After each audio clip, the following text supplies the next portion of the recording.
मेरे प्यारे बच्चों, नमस्कार। कोरोना से सुरक्षा के लिए अपना व्यवहार बदलिए, मास्क लगाए रहिए और साबुन से हाथ धोते रहिए। भीड़ भाड़ वाली जगहों में शारीरिक दूरी बना कर रहें।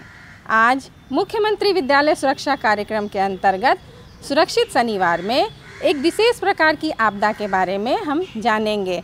जी हाँ, वह है बरसात के मौसम में जल जमाव के कारण और बाढ़ के दौरान या बाढ़ के बाद होने वाली बीमारी डायरिया। आप जानते हैं, गंदा पानी पीने से डायरिया होता है। आज इसके बारे में, इससे बचाव के बारे में और इससे बचने की सावधानियों के बारे में हम जानकारी प्राप्त करेंगे और ORS बनाने के सही तरीकों को जानेंगे। आज आपके पसंदीदा कार्टून कैरेक्टर के द्वारा डायरिया के बारे में महत्वपूर्ण जानकारियाँ दी जाएंगी। साथ ही छोटे बच्चों को डायरिया से किस प्रकार बचाएंगे, इसकी जानकारी अम्मा जी सही तरीके से देंगी। और आज चुलबुली तारा भी है तैयार आपको महत्वपूर्ण संदेश देने के लिए। आज का एपिसोड बहुत ही रोचक और संदेशप्रद होने वाला है। तो चलिए बिना देर किए आज के कार्यक्रम की शुरुआत करते हैं।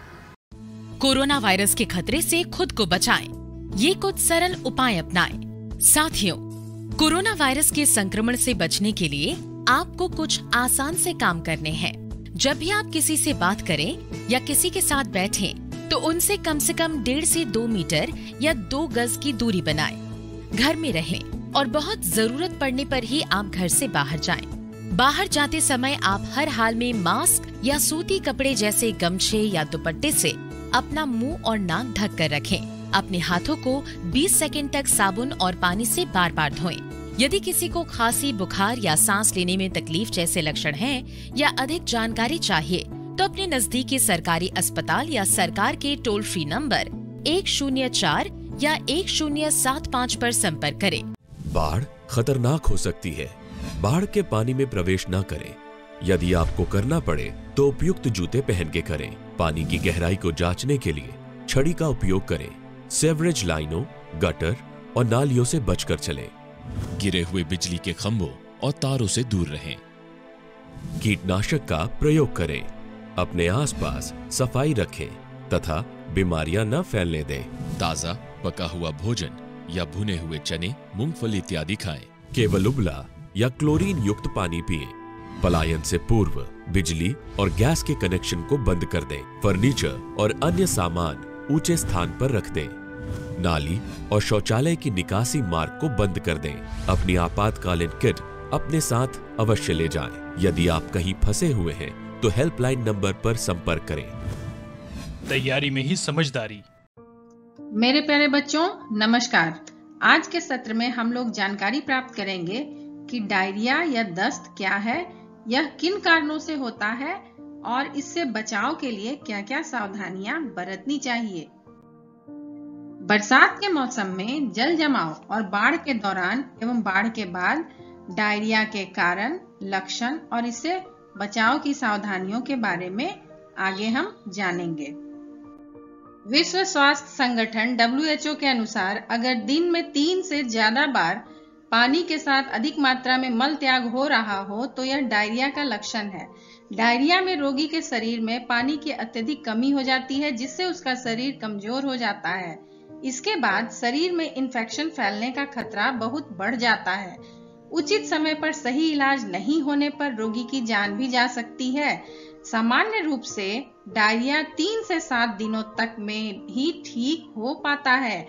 छोटे बच्चे और बुजुर्ग इसकी चपेट में ज्यादा आते हैं। डायरिया एक जलजनित बीमारी है। अक्सर डायरिया गंदे पानी के प्रयोग से होता है। अगर हम प्रदूषित नल, नदी, तालाब या कुआं के पानी का प्रयोग करते हैं, जिसके आसपास खुले में शौच होता हो, आसपास गंदगियां हो, तो हम खतरे के दायरे में होते हैं। अगर ऐसे पानी यानी प्रदूषित पानी का प्रयोग हम हाथ धोने, नहाने, पीने या खाना बनाने में करते हैं तो दस्त होने की पूरी संभावना होती है। बरसात के मौसम में अथवा बाढ़ के बाद अगर हमारे आसपास गंदगी व्याप्त है तो डायरिया होने की संभावना बनी रहती है। अब हम देखेंगे डायरिया या दस्त के कौन कौन से लक्षण हैं। डायरिया या दस्त के सामान्य लक्षण हैं बार बार पानी जैसा पैखाना होना, अधिक कमजोरी होना, सूखा मुंह व सूखी त्वचा का होना, चक्कर आना, आंखों के नीचे काला पड़ना, बार बार मल त्याग करना, मल बहुत पतला होना, पतले दस्त जिसमें जल का भाग अधिक होता है और थोड़े थोड़े समय के अंतर से आते रहना। ज्यादा दस्त होने की स्थिति में तीव्र दशाओं में पेट के पूरे निचले भाग में दर्द और बेचैनी महसूस होती है। थोड़े ही समय में एकदम से रोगी का शरीर कमजोर हो जाए तो डिहाइड्रेशन की दशा उत्पन्न हो सकती है। शरीर में खनिज लवणों के तेजी से नुकसान से तथा मूर्छा, कोमा उत्पन्न होकर रोगी की मृत्यु तक हो सकती है। आइए अब हम जानेंगे कि डायरिया से बचाव के लिए क्या सावधानियां बरतनी चाहिए। बच्चों, घर के आसपास साफ सफाई बनाकर रखें। खासकर बाढ़ के बाद घर की साफ सफाई एवं प्रदूषित सामानों को विशेष रूप से संक्रमण मुक्त करें। नालियों एवं पानी की निकासी वाले स्थानों को विशेष रूप से साफ रखें और साफ सफाई की आदत को अपने आदत में शामिल करें। पीने के पानी को साफ कपड़े से छानकर पानी को 20 मिनट तक उबालकर ढके हुए बर्तन में ऊंचे स्थान पर रखना चाहिए और डंडी वाले साफ बर्तन एवं साफ हाथों से पानी को निकालना चाहिए, प्रयोग में लाना चाहिए। हमेशा साफ हाथों से साफ सुथरे बर्तन में ही खाना पकाएं। खाने को हमेशा ढक कर रखें जिससे वह धूल, मिट्टी, मक्खियों से दूषित नहीं होगा। बच्चों, बरसात के दिनों में या बाढ़ के बाद और जब आप यात्रा कर रहे हो तो फुटपाथ पर खाने पीने से बचें क्योंकि फुटपाथ का खाना ढका नहीं होता है। धूल, मिट्टी एवं मक्खियों से वह प्रदूषित हो सकता है। डायरिया या दस्त में ORS का प्रयोग जरूर करें। ORS जिसे जीवन रक्षक घोल भी कहते हैं, दस्त होने पर इसे थोड़ी थोड़ी देर पर पिलाते रहें। इससे शरीर में पानी की कमी नहीं होगी। शरीर में नमक और पोषक तत्वों की कमी को पूरा करता है। उल्टी और दस्त में कमी लाता है। पानी की कमी को पूरा करके दस्त को जल्दी ठीक करता है। ORS के घोल को बनाने की विधि भी बहुत आसान है। साफ हाथों से साफ बर्तन में 1 लीटर पानी डालें। इस बर्तन में 1 पैकेट ORS पाउडर डालें। ORS पाउडर को पानी में साफ चम्मच से अच्छी तरह मिलाएं। इस घोल को 24 घंटे के अंदर इस्तेमाल कर लें। इसके बाद यह खराब होने लगता है। हमेशा शौचालय का प्रयोग करें। बाढ़ के दौरान, बाढ़ के बाद शौचालय का प्रयोग को अपने रोजमर्रा की आदत बनाएं। तस्वीर में आप देख रहे हैं कि श्रीमती जी यह हिदायत दे रही हैं कि घर में शौचालय बना हुआ है फिर भी इनकी आदत नहीं जा रही है।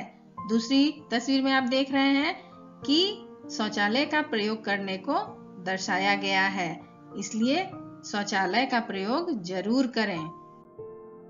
स्वयं को और अपने रहने वाले स्थानों को साफ सुथरा रखकर डायरिया की रोकथाम में मदद करें। धन्यवाद। मेरे प्यारे बच्चों, नमस्कार। आज हम आपसे एक महत्वपूर्ण विषय के बारे में बात करेंगे और उसकी जानकारी भी आप सभी को देंगे। हम सभी जानते हैं कि अक्सर बरसात के मौसम में हर जगह जल जमाव के कारण उसके दूषित पानी से हमेशा दस्त जैसी बीमारी, जिसे हम डायरिया भी कहते हैं, उसके होने की संभावनाएं बहुत अधिक बनी रहती हैं। डायरिया एक ऐसी बीमारी है जिसमें हमारे शरीर का अत्यधिक पानी हमारे मल या उल्टी के द्वारा हमारे शरीर से निकल जाता है, जिस स्थिति में हमारा शरीर पूरी तरह से कमज़ोर, निष्क्रिय और शिथिल हो जाता है। तो इससे बचने के उपाय के बारे में एक बहुत सी महत्वपूर्ण विधि है जिसे हम आपको आगे बताएंगे। और इस डायरिया की बीमारी में सबसे महत्वपूर्ण और फ़ायदेमंद जो दवा होती है, या समझ लीजिए कि इससे बचने का जो उपाय है वो होता है ORS पाउडर, जो हमेशा हमें पीना चाहिए और हमारे शरीर के लिए वो काफ़ी फ़ायदेमंद और महत्वपूर्ण होता है। जैसा मैंने अभी आप सभी को बताया कि दस्त होने पे किस तरह से हम ORS का बनाने का जो मैंने आपको बताया अभी, वो किस तरह से हम कर सकते हैं वो आप सबके सामने है। तो मैं आपको अभी बताऊंगी कि किस तरह से ORS का घोल हम बना सकते हैं। आप सभी देख सकते हैं यहाँ पे मेरे हाथ में ORS का पाउडर है। ये पाउडर आसानी से किसी भी मेडिकल स्टोर, डिस्पेंसरी, सरकारी अस्पताल या ग्रामीण क्षेत्रों में आंगनबाड़ी में मिल जाता है। और इसका बनाने का क्या विधि है अभी मैं आप सभी को बताऊंगी। आप सभी को एक पाउडर, ये ORS का इलेक्ट्रोल पाउडर खरीद लेना है, रख लेना है दस्त होने पर। और घर में आपको 1 लीटर पानी लेना है। 1 लीटर पानी को कम से कम 1 मिनट तक गैस पर खौलाना है और उसे उबलने देना है। और जब वो पानी 1 लीटर पानी पूर्ण रूप से उबल जाए तो उसको ठंडा होने के लिए छोड़ देना है।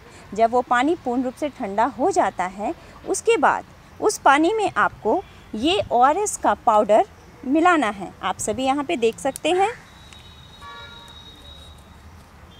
कि मैंने इस पाउडर को कैंची से काट लिया और अच्छी तरह से इस पूरे पाउडर के ये जो पैकेट है, इस पैकेट के पूरे पाउडर को 1 लीटर पानी में, जो कि मैंने ठंडा करके रखा है, उसमें मिला लेना है। यहाँ पे आप देख सकते हैं कि मैंने ये पैकेट का पूरा पाउडर इसमें डाल दिया और एक साफ चम्मच से इस पानी को अच्छी तरह से मिला लेना है। यहाँ पे आप देख रहे हैं कि मैं इसके मिश्रण को किस तरह से मिला रही हूँ और आपको भी इसी तरह से मिलाते और हिलाते रहना है। और यहाँ पर आपका ये ORS का घोल तैयार है और इसे किसी भी ढक्कन युक्त बर्तन में ऐसे करके रख देना है। लेकिन कभी कभी ऐसा होता है कि हमारे पास ये पाउडर उपलब्ध नहीं होता है, तो उस स्थिति में हम घर में किस तरह से इस घोल को बना सकते हैं, तो मैं भी आपको वो भी करके बताऊंगी। यहाँ पर आप ध्यान से देखें। आपको उसी विधि के द्वारा 1 लीटर पानी लेना है और उस 1 लीटर पानी को 1 मिनट तक खौलाना है। खौलाने के बाद वो पानी जब ठंडा हो जाए, उस ठंडे पानी में, 1 लीटर ठंडे पानी में आपको घर में ही, आपके पास चीनी रहता है, नमक रहता है, तो आप देख सकते हैं कि मेरे पास यहाँ हाथ में एक कटोरी में चीनी है। और चीनी की कितनी मात्रा डालना है ये ध्यान से सुनिएगा। इस 1 लीटर पानी में आपको 6 चुटकी चीनी डालना है। यहाँ पे देख लीजिए, 1 2 3 4 5 6। देखा आपने, मैंने इसमें 6 चुटकी चीनी डाला और आधी चुटकी नमक मैंने इसमें मिला दिया। अब आपको इस पूरे मिश्रण को अच्छी तरह से ऐसे ऐसे करके मिलाते रहना है। जब ये चीनी और नमक का मिश्रण अच्छी तरह से पानी में घुल जाए तो समझ लीजिए कि आपका ORS का घोल अब तैयार है। और इस घोल को अच्छी तरह से ढककर रख दें और 24 घंटे के अंदर इस घोल को आपको पीते रहना है। अगर घर में कोई भी व्यक्ति, चाहे वो बच्चा हो, वयस्क हो या बूढ़ा हो, और उसे दस्त है तो उसे ये समय समय पर घोल देते रहें। और ये सबसे आसान तरीका है घर में बनाने का। लेकिन ध्यान रहे कि 24 घंटे के अंदर तक ही इसका इस्तेमाल हो जाना चाहिए और 24 घंटे के बाद इसे फेंक दें और फिर से आप इसी विधि के द्वारा इसे फिर से बना सकते हैं और इसका इस्तेमाल कर सकते हैं। तो बच्चों, मुझे उम्मीद है कि आपने ये जो विधि देखी ORS घोल का बनाने का, वो आपके लिए काफ़ी महत्वपूर्ण है और फ़ायदेमंद है। ये घोल हमारे शरीर में जो भी पानी की कमी हो जाती है, उस पानी की कमी को पूरा करता है और हमारे शरीर को राहत पहुंचाता है। तो इसी उम्मीद के साथ मैं अब आपसे विदा लेती हूं और आशा करती हूं कि आप इसे ज़रूर इस्तेमाल करेंगे और उपयोग करेंगे। धन्यवाद।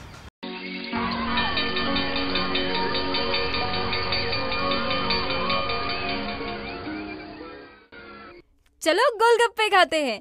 वो देखो, मेरा प्रिय गोलगप्पे वाला। रुको, तुम लोग उस गोलगप्पे वाले से ही क्यों खाना चाहते हो? क्योंकि वो बहुत स्वादिष्ट बनाता है। तुम नहीं समझोगी। परंतु शायद तुम यह बात नहीं समझ रहे कि इस गोलगप्पे वाले की सारी खाद्य सामग्री खुली पड़ी है। ये अपने हाथ से ही सभी को गोलगप्पे खिलाता है। इसके हाथ इमली पानी में लगातार जाने की वजह से रोगग्रस्त हो गए हैं। कितनी गंदगी है इसके आसपास। गंदगी पर बैठी मक्खियाँ इसके खाद्य पदार्थ पर भी बैठ रही हैं। और देखो, इन मक्खियों पर कितने कीटाणु बैठे हैं जो खाद्य पदार्थ में मिल जाएंगे।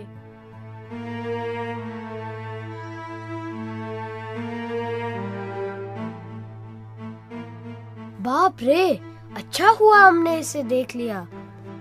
आओ, इससे हम कुछ सवाल पूछते हैं। अरे समा बिटिया, ये देखो, पहले से ज्यादा चटपटी और तीखी पानी बनाई है। साथ ही टिक्की का मसाला भी तेज है। वो तो ठीक है, पर मुझे बताओ कि तुम ये सब बनाते कैसे हो? कैसे बनाते हो? बाजार से सब्जियां लाता हूँ, घर में उसे बनाता हूँ, पानी के मसाले को भी बनाता हूँ। लखनपुर में अभी महामारी फैली है। इसका मुख्य कारण यह है, खाना बनाते समय, रखते समय तथा खाते समय लोग सफाई का ध्यान नहीं रखते हैं। खाना बनाते समय सब्जियों को अच्छी तरह धोना चाहिए। उन्हें साफ धुले बर्तन में बनाना चाहिए और उन्हें अच्छी तरह पकाना चाहिए। भोजन बन जाने के बाद उसे ढककर रखना चाहिए। स्वच्छ पानी का प्रयोग करना चाहिए तथा पानी को कभी हाथ से नहीं निकालना चाहिए। उसे हमेशा किसी लंबे डंडे वाले बर्तन द्वारा ही निकालना चाहिए। क्या तुम ये सब करते हो? ये सब करने का समय नहीं है मेरे पास। देखो, खाने को नहीं ढकने से कितनी सारी मक्खियाँ तुम्हारी खाद्य सामग्री पर कीटाणु छोड़ रही हैं। इससे तरह तरह की बीमारियां हो सकती हैं, जैसे हैजा, डायरिया इत्यादि।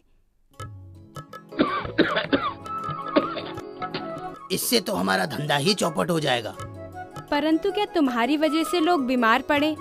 यह सही बात होगी।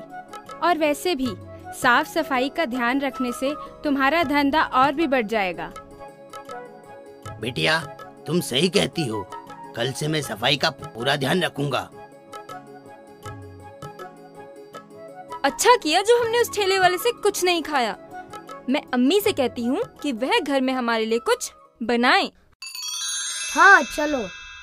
मुझे तो आंटी के हाथ की बनी आलू चाट बहुत पसंद है।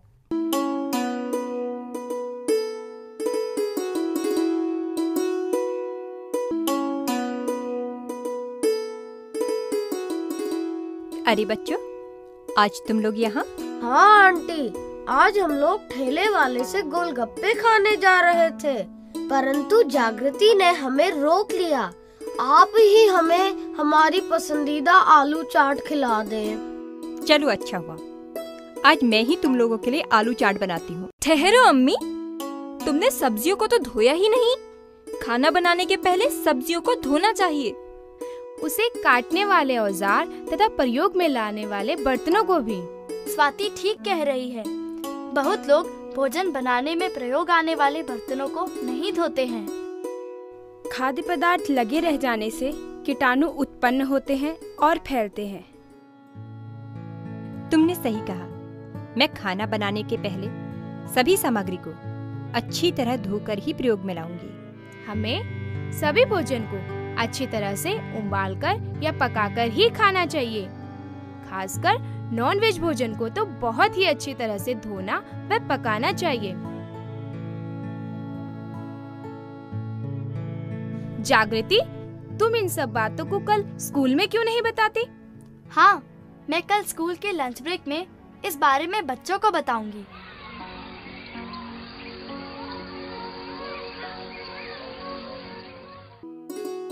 अरे, ये बर्तन तो ढका हुआ नहीं है। देखो, इसके चारों ओर कितनी गंदगी भी मौजूद है। बर्तन भी गंदा है। देखो अंकल, इस बर्तन के गंदे होने के कारण कितने कीटाणु इसमें पल रहे हैं। आपको भोजन रखने के बर्तन के साथ भोजन निकालने वाले बर्तन को भी साफ रखना चाहिए। अरे छोड़ो भी, तुम बच्चे हमें क्या सिखाओगे? मैं हमेशा साफ सफाई का पूरा ध्यान रखता हूँ। ये तो आज भूल से बर्तन खुला छूट गया। ऐसी बात नहीं है राम सिंह, पिछली बार भी मैंने तुम्हें टोका था। और हाँ, अच्छी बातें किसी से भी सीखी जा सकती हैं, चाहे वो बच्चे ही क्यों ना हो। माफ करना बच्चों, मैं अब हमेशा इस बात का ध्यान रखूंगा। तो आज हम लोगों ने क्या सीखा? खाने की सामग्री का प्रयोग धोकर ही करना चाहिए। इसके अलावा भोजन को अच्छी तरह से उबालकर या पकाकर ही खाना चाहिए। खासकर नॉनवेज भोजन को तो बहुत ही अच्छी तरह से धोना व पकाना चाहिए। भोज्य पदार्थ को हमेशा ढककर रखना चाहिए। गंदे बर्तन को हमेशा धोकर ही इस्तेमाल करना चाहिए। खाना पकाने के पहले अच्छी तरह से हाथ धो लेने चाहिए। इन कार्यों में मेहनत तो लगती है, पर धीरे धीरे इसकी आदत बन जाती है। ये आपको कई बीमारियों से बचा सकती है। स्वच्छ खाने से हमारा तन और मन दोनों स्वस्थ रहता है। तो आइए हम स्वच्छता अपनाएं और जीवन में खुशहाली लाएं।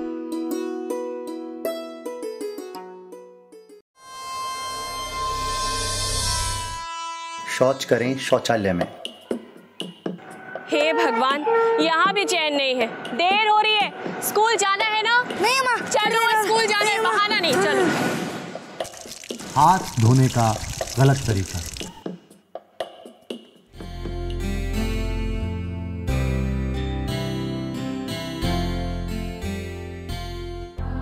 हाथ धोने का सही तरीका। हमेशा साबुन लगाकर हथेलियों को मलें, उंगलियों के बीच, अंगूठों पर,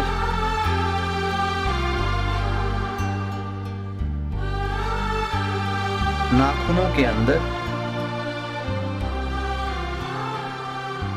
हथेलियों के धारियों पर, कलाइयों के चारों तरफ।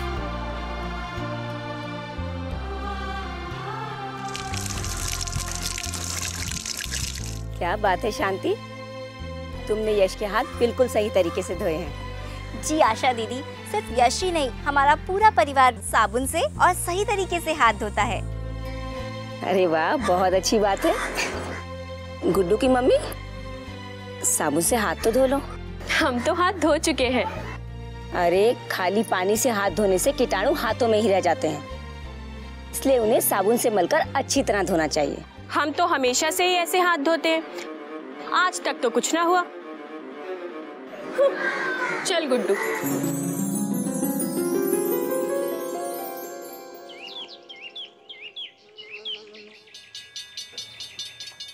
गुड्डू की माँ, गुड्डू तैयार नहीं हुआ? आज गुड्डू स्कूल नहीं जाएगा। क्यों? क्योंकि वो बहुत बीमार है। बीमार? अगर साबुन से हाथ धोने की आदत डालते तो आज तुम्हारा बेटा बीमार नहीं होता।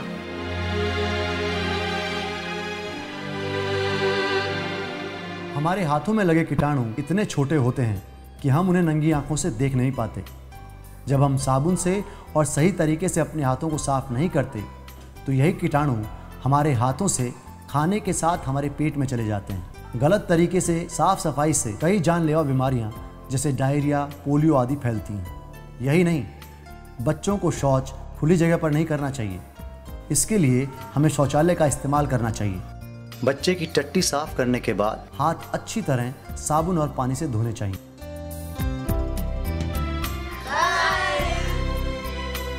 हमने तो अपने हाथ धो लिए, क्या आपने धोए? हम सबको शौच के बाद, खाना बनाने और खाना खाने से पहले, बच्चे की टट्टी धोने के बाद भी साबुन और पानी से अच्छी तरह हाथ धोने चाहिए। अगर हम अपने हाथों की सफाई साबुन और पानी से अच्छी तरह नहीं करते हैं तो हम गंभीर बीमारी के शिकार हो सकते हैं। शौच हमेशा शौचालय में ही करें, खुली जगह पर नहीं। याद रखें, जरा सी साफ सफाई से आप और आपका परिवार रह सकता है हमेशा स्वस्थ और बीमारी से मुक्त। सबसे पहले होता है हाथ गीला, फिर उसके बाद नाचे साबुन रंगीला। हाथ से होता हाथ का साथ, फिर घूम के आगे पीछे खेले हाथ। खेलो तब उंगलियों में घुसकर, फिर चलाओ नाखूनों का चक्कर। हाथ करे फिर पानी में छम छम, क्योंकि साफ हाथों में ही है दम। देखा बच्चों, मुनिया की तरह हम सबको खाने से पहले साबुन से हाथ धोने चाहिए। इससे बीमारियां फैलने से रुकती हैं। साफ हाथों में है दम। नमस्कार बच्चों, मुझे उम्मीद है आप लोग पेन एवं कॉपी के साथ उपस्थित होंगे ताकि महत्वपूर्ण बातों को नोट कर सकते हैं। आज का विषय है बाढ़ के समय किशोरावस्था में पोषण का महत्व। आगे आप लोग देखते हैं बच्चों। पोषक तत्वों के अपर्याप्त सेवन के कारण पोषण संबंधी क्या क्या समस्याएं हो सकती हैं।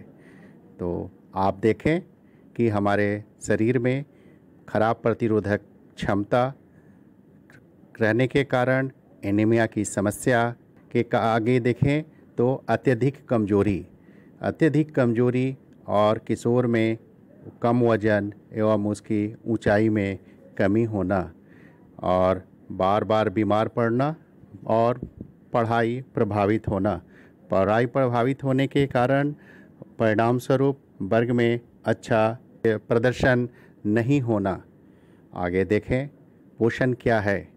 पोषण का मतलब यह नहीं कि आप क्या खा रहे हैं, कितनी बार खा रहे हैं, कितना खा रहे हैं। पोषण का मतलब है आपके शरीर को कितना आवश्यक पोषक तत्व मिल रहा है। क्या आप भोजन में कार्बोहाइड्रेट, प्रोटीन, वसा पर्याप्त मात्रा में ले रहे हैं। इसके साथ ही आयरन, कैल्शियम, सोडियम, विटामिन आदि मिल रहा है। आप अगर चक्र को ध्यानपूर्वक देखें तो आप समझ सकते हैं कि क्या हमारे प्रतिदिन के भोजन में 5 जो खाद्य समूह हैं उसको ले रहे हैं। आगे देखते हैं, बाढ़ के दौरान चुनौतियाँ।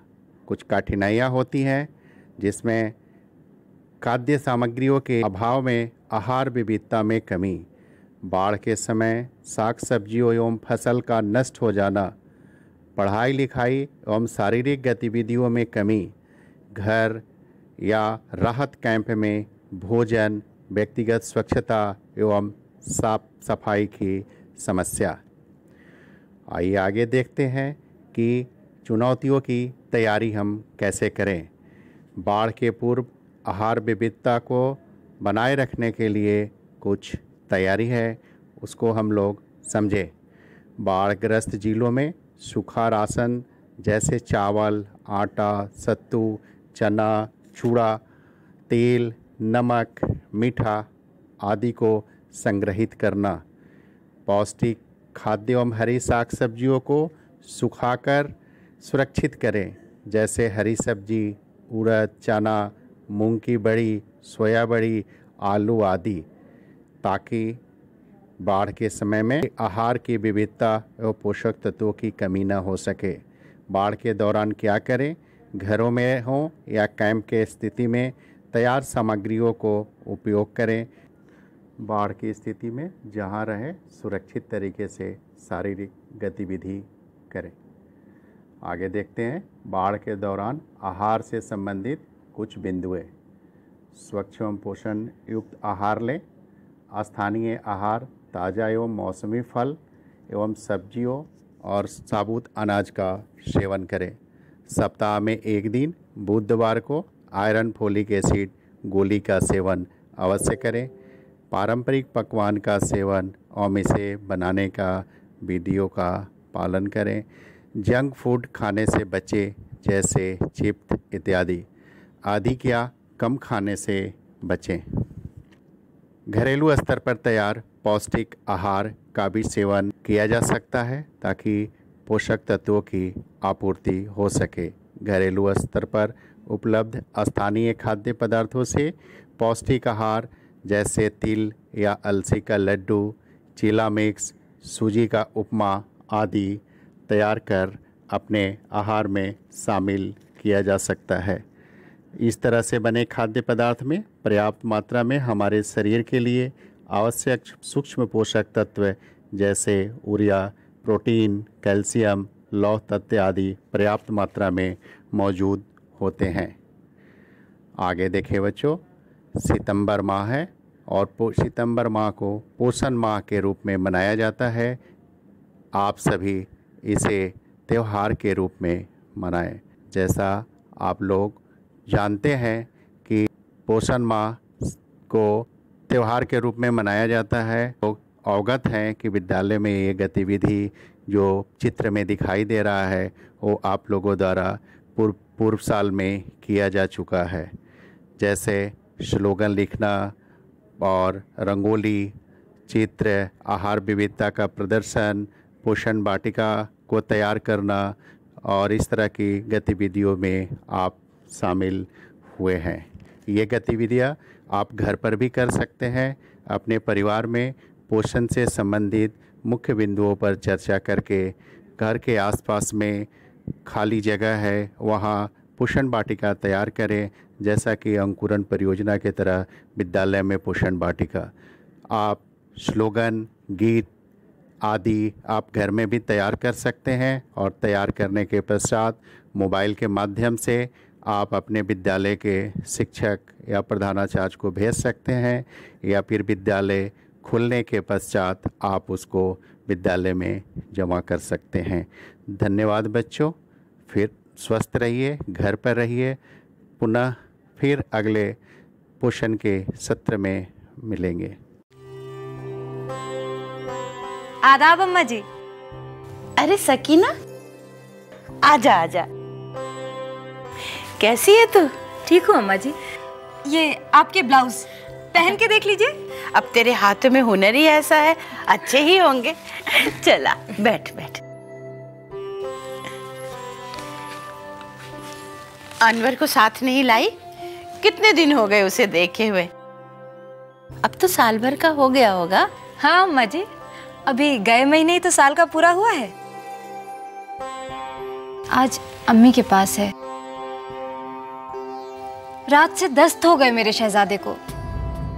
अरे बुखार तो नहीं है उसे? है पर हल्का। अब ना तो मेरा दूध ही पी रहा है ना कुछ खा ही रहा है और बार बार उल्टियां भी कर रहा है। तब तो तुझे उसे लेकर अब तक नर्स बहन जी के पास चले जाना चाहिए था। पर अम्मी कह रही थी कि कभी कभी बच्चे का पेट चल जाता है, मैं पेट मल दूंगी तो सब ठीक हो जाएगा। नहीं सकीना, लगातार दस्त को इतनी छोटी बात नहीं समझना चाहिए। दस्त में हमारे शरीर का नमक और पानी निकल जाता है जो कि हमारे लिए खतरनाक हो सकता है।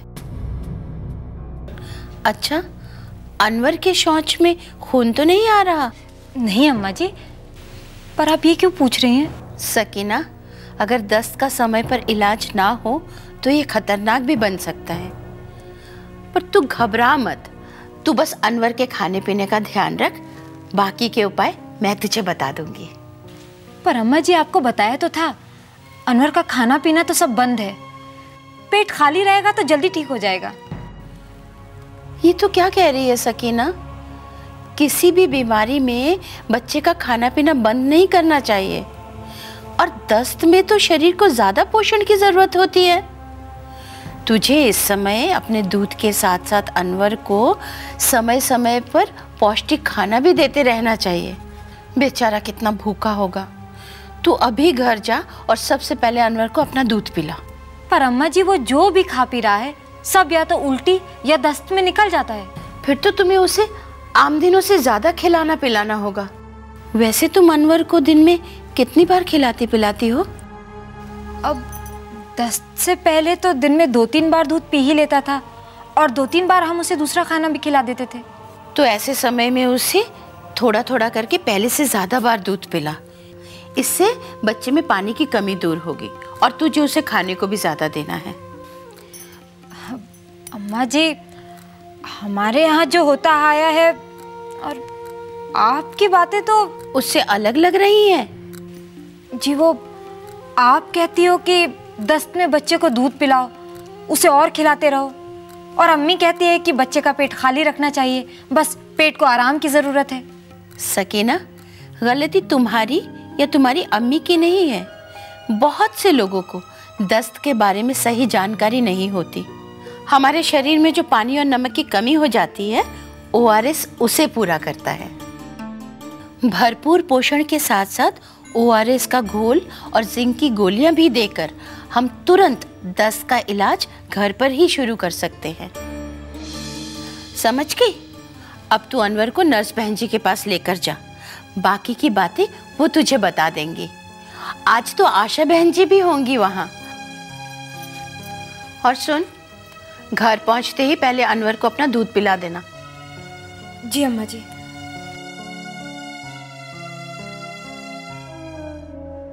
अब तुम भी मुझे बता दो कि दस्त का समय पर इलाज ना होने से क्या खतरे होते हैं। 1. ORS का घोल ना पिलाने की वजह से बच्चे के शरीर में नमक और पानी की कमी हो जाती है, जो कि खतरनाक हो सकती है। 2. दस्त के समय खाना कम खिलाने या बंद करने से बच्चे के कुपोषित होने का खतरा रहता है। 3. अगर समय पर ORS और जिंक से घर पर ही इलाज ना करें तो अस्पताल जाने की नौबत आ सकती है। सही जवाब है, दस्त का समय पर इलाज ना करने से बच्चे की सेहत को कई खतरे हो सकते हैं, जैसे ORS का घोल ना पिलाने की वजह से बच्चे के शरीर में नमक और पानी की कमी हो जाती है, जो कि खतरनाक हो सकती है। दस्त के समय खाना कम खिलाने या बंद करने से बच्चे के कुपोषित होने का खतरा रहता है, और अगर समय पर ORS और जिंक से घर पर ही इलाज न करें तो अस्पताल जाने की नौबत भी आ सकती है।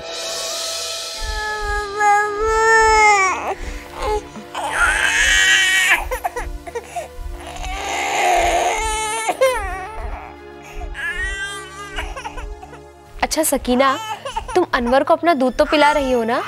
मैंने तो बंद कर दिया था, पर अम्मा जी के समझाने पर दोबारा शुरू कर दिया। बिल्कुल ठीक किया। देखो, अब मैं तुम्हें बताती हूँ कि ORS का घोल कैसे बनता है।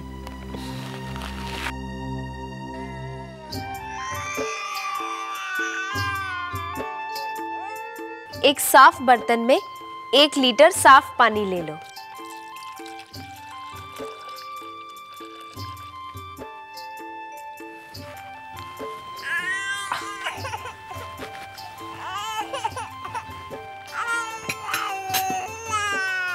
अब इसमें 1 पैकेट ORS का घोल डालकर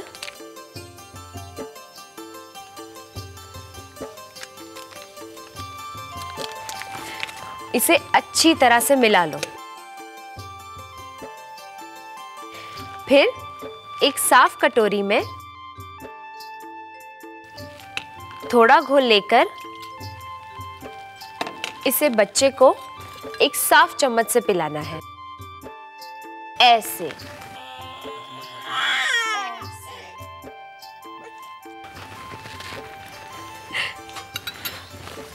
जब तक दस्त बंद ना हो जाए इसे समय समय पर पिलाते रहना है, और हाँ, अपना दूध तो पिलाते रहना है। और ये जिंक की गोलियां हैं सकीना, 14 दिनों तक अनवर को अपने दूध में या साफ पानी में घोलकर पिलाती रहना। मैं तुम्हें पहली खुराक साफ पानी में बनाकर दिखाती हूँ।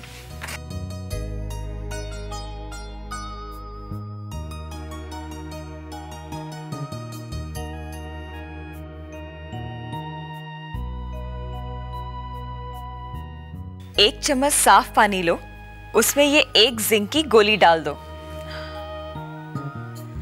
ये गोली अपने आप घुल जाएगी, बस फिर इसे पिला दो।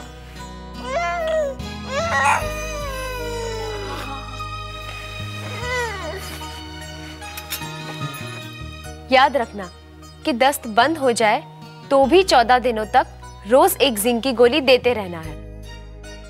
और हाँ, बच्चे को कुपोषण से बचाने के लिए इसे पौष्टिक खाना खिलाते रहना चाहिए। अगर बच्चा 6 महीने से कम उम्र का है तो इसे आम दिनों से ज्यादा बार दूध पिलाना चाहिए। और अगर बच्चा 6 महीने से बड़ा है, जैसे कि अनवर, तो उसे माँ के दूध के साथ साथ ताज़ा बना हुआ खाना दिन में 4-5 बार खिलाते रहना चाहिए। जैसे दाल का पानी बहन जी?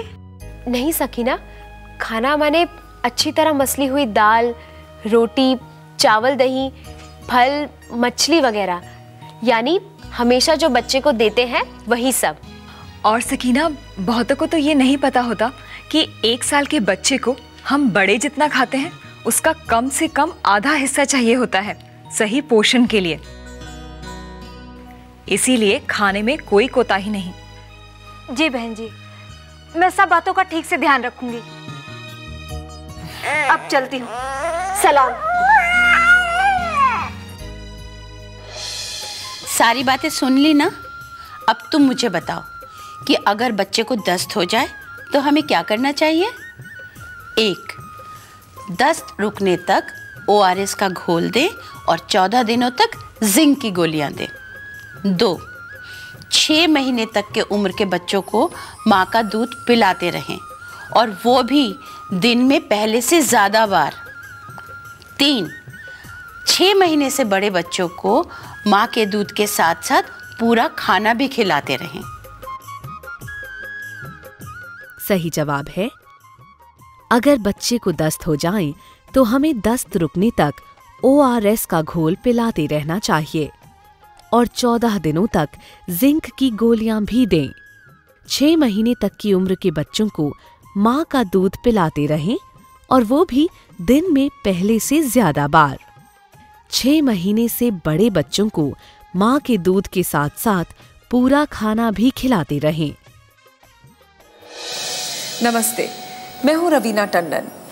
आप समझ ही गए होंगे कि दस्त की वजह से हमारे शरीर में पानी और नमक की कमी हो जाती है, जो जीवन के लिए बहुत ही ज़रूरी है। ज़रा सी भी देरी जानलेवा हो सकती है। ANM, आशा या आंगनवाड़ी बहन जी से मदद लें और बच्चे को ORS का घोल और जिंक की गोलियां दें। उसे सही खाना खिलाते रहें जिससे कि उसमें पानी और पोषण की कमी न हो।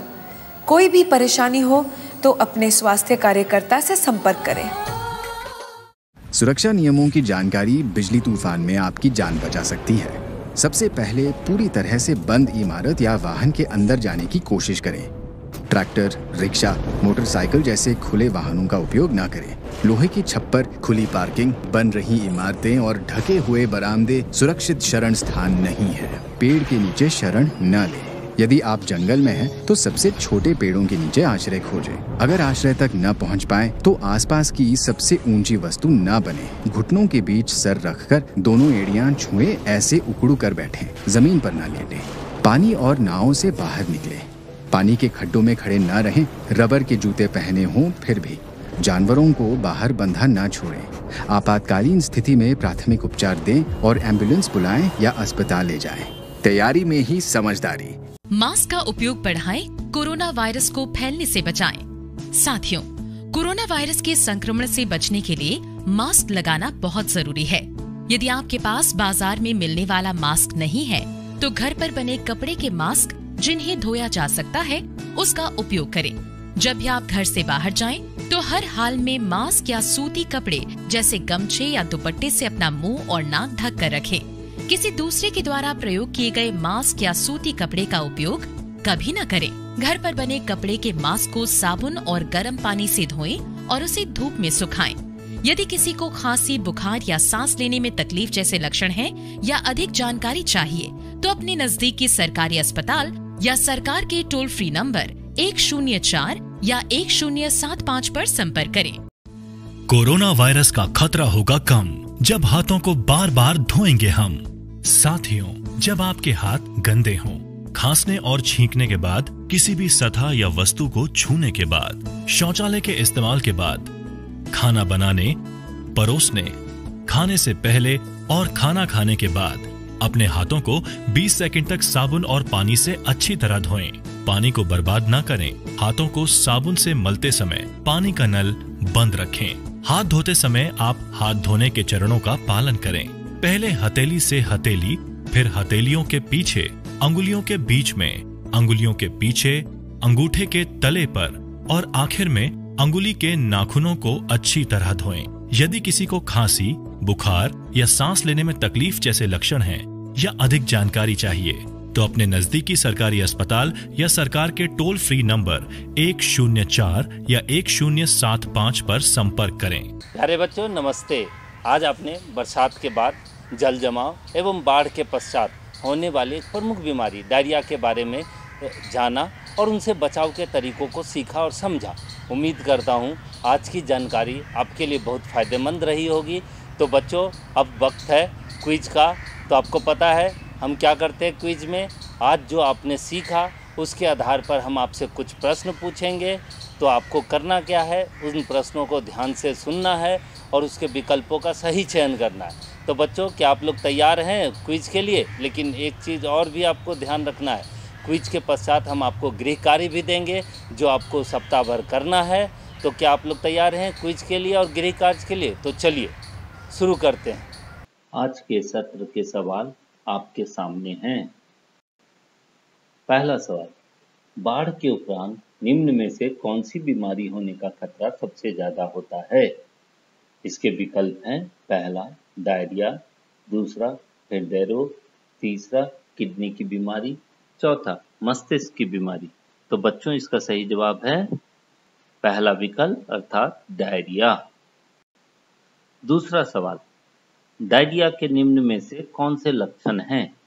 इसके विकल्प हैं, पहला पेट में दर्द होना, दूसरा उल्टी होना, तीसरा पतला पैखाना होना, चौथा उपरोक्त सभी।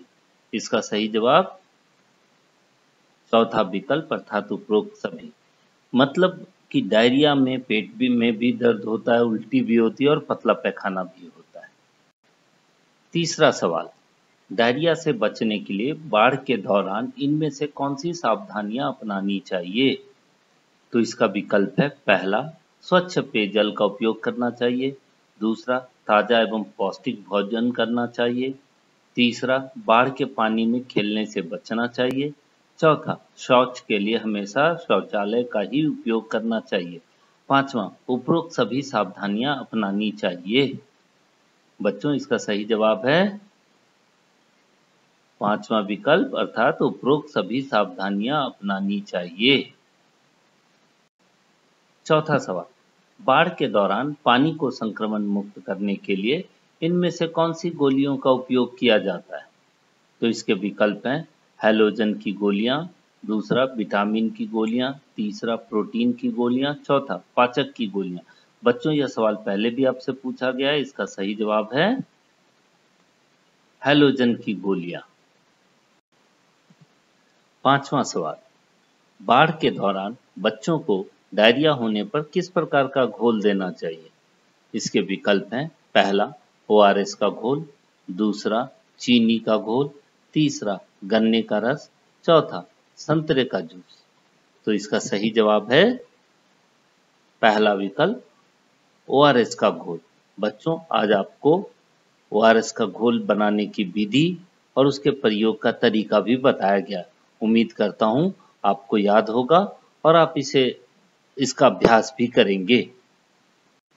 छठा सवाल, रिलीफ कैंप में कोरोना के संक्रमण से बचने के लिए इनमें से कौन सी सावधानियां बरतनी चाहिए?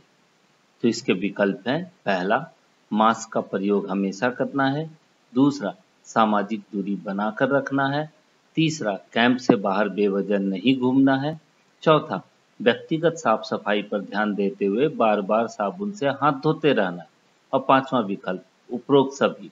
बच्चों यह सवाल बहुत बार पूछा गया, तो इसका सही जवाब उम्मीद करता हूँ आपको पता होगा। इसका सही जवाब है पांचवा विकल्प अर्थात उपरोक्त सभी।